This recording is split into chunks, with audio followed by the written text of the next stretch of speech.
Hello!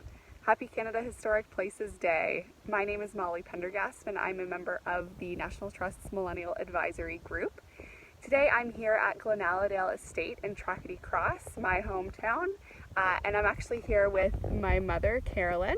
Hello! And we're going to be showing you the Schoolhouse, which is on Glenaladale Estate. There are some pretty extensive and amazing renovations happening right now, and we're super excited to show you around. Come on inside. Hi, Mary. I'm going to introduce you to our audience that are watching today. So this is Mary Gallant, and she is the chair of the Glenaladale Heritage Trust, our fearless leader, and she knows a lot about the background and the transformation of this special building that we are visiting this morning. Thank you, Carolyn, and welcome to Glenaladale School on the Glenaladale Estate. Now, Carolyn might know more of the history because I understand she might have attended. She did many years ago. Not in 1899 when it started. Not quite. A little bit after that. No. So this end here is the end that was added in 1946 when they decided to make it a two-room school. And you can see we're doing work on it. This is going to be a very energy efficient building when complete, with double wall, with insulation. It'll be easy to heat and handle. Mm-hmm. The other end of this floor, you can see the ceiling up there, which was from the one room 1899 Schoolhouse. The diamond-shaped pattern, just the workmanship that went into that is amazing. So it was originally a one-room. This school started out as a one-room school in a location just down the road from us, down the hill. And eventually it was moved to a new location within the community of Tracadie Cross, and another room was added on for growing populations. And the outward appearance was changed. Yes. In fact, it was the roof was raised and modeled to match a convent that housed sisters that was next door. So it blended in with the architecture of that building. So it became a two-room school, which was probably quite a luxury in communities. It would be. Yeah. Yes, they were an up-and-coming school and well-known, well-respected. Yeah. My grandfather, who was born and raised in Tracadie Cross, would have attended this school as a one-room school. My father attended it. I believe when he started, it may have been still the one-room school, but he definitely attended it as a two-room school. And I started school in 1972. And at that point in Tracadie, a new consolidated school, the consolidated school movement had sort of swept across the island, and it closed down a lot of the small one-room schools. And we had a larger school in Tracadie Cross, but this building, the two rooms, still functioned as classrooms for a period of time. And I probably was one of in the last couple of years of it functioning as a school. I attended grade 1 in this building, sitting right over here. Yeah, do an impression of you and your about this. Not in the corner? No, I don't think I ever made it to the corner. And grade 2 then was, you moved, you graduated across the hallway. You were pretty important when you got over to that side. And that was the grade 2 classroom. So I would have done my grade 2 in this particular space. And then we moved on to the big school. And those are the terms we actually used. This was the little school. Then for grade 3 to 8, we went to the big school. But shortly after, probably somewhere around 74, 75, the school discontinued being used for classroom space. All the students were housed in the big school.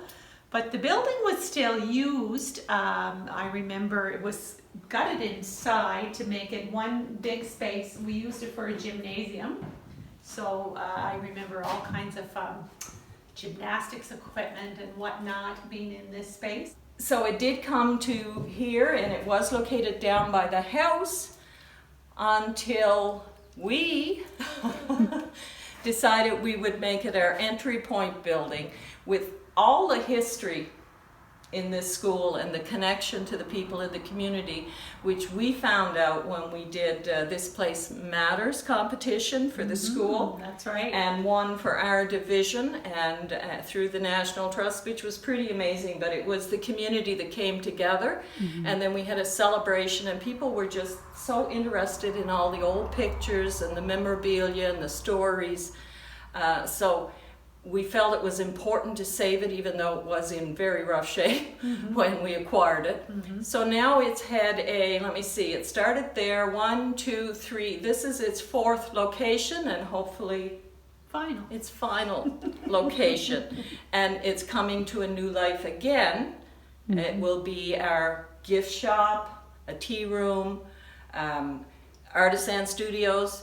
Downstairs and upstairs we'll have office and storage space and a climate control. Small event space, exactly. So it will again become another hub for activities.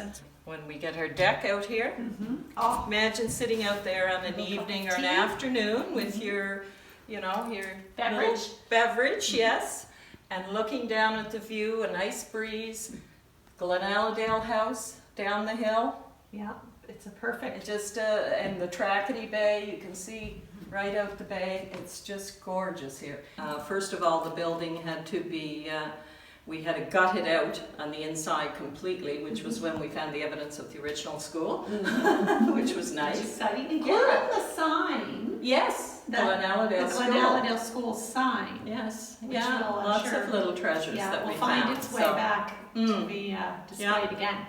So they, the first fall, they lifted it up. We had to put new floor truss in, and they got it ready to move the following spring. The walls had started to bow out, so they had to be straightened up and so on. So there's a fair amount of work just to get it ready.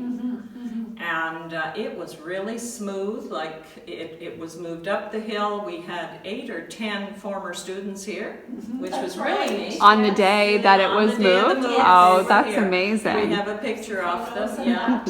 And as soon as they got it in place, we had an eagle circle over. We said he was blessing the move. I have something I brought with me today. Oh. Yes, I remember seeing a picture of you. Okay. When you were little, attending school. Yes, And I really thought we should do a reenactment of the bell. of you ringing the bell to bring the students in.